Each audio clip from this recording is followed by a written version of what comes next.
Hi guys, welcome to Besen Technologies Velachery Head Office Placement Success Story. Today placement success story நம்ம பார்க்க போகிறது தம்பி Dinesh.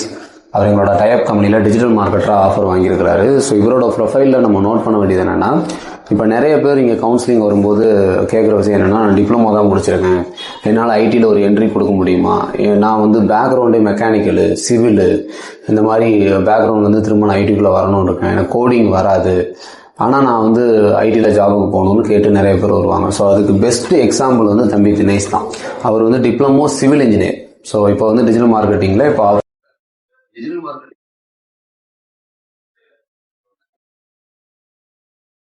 Correct தானே?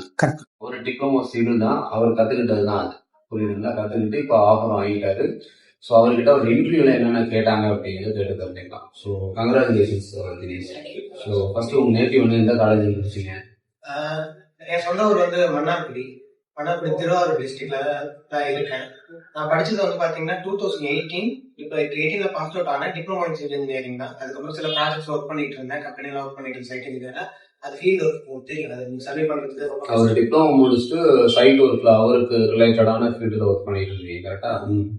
அதுக்கப்புறம் எனக்கு லிட்டரலி 2018ங்கிறதுனால ஒரு 7 to 8 இயர்ஸ் கிட்ட கெரியர் கேப் வந்துருச்சு. நான் அந்த ஃபீல்டு தான் இருந்தேன். ஸ்விட்ச் ஆக முடியுமா நான் யோசிச்சப்ப, சார் சொன்ன மாதிரி ஐடியில் எடுக்கணும்னா நான் அந்த கோர் கோர்ஸ் அது மாதிரி ரிலவெண்டா இருக்கணும். ஆனா நான் சிவில் தான் படிச்சிருந்தேன், அது டிப்ளமோ டிகிரி கூட இல்லை.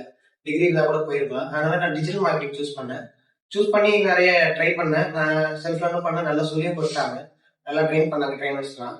அதுக்கப்புறம் எனக்கு நிறைய டெஸ்ட்லாம் வச்சாங்க, மார்க்அப் இன்டர்வியூ அதெல்லாம் வச்சு இப்போ நான் பிளேஸ் ஆகிட்டேன். போன கம்பெனியில் மொத்தம் எத்தனை ரவுண்ட் இருந்துச்சு, என்னென்ன கேட்டாங்க?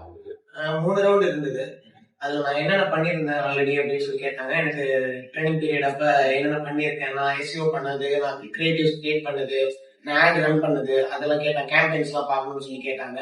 அண்ட் தென் செல்ஃப் இன்ட்ரோ கேட்டாங்க, உங்களோட கோல் என்ன, அந்த மாதிரி கேட்டாங்க. கம்பெனில ஸ்டெபிளா இருப்பீங்களா, எப்படி என்னன்னு விசாரிச்சாங்க. மைண்ட் செட் எப்படி இருக்குன்னு செக் பண்ணாங்க.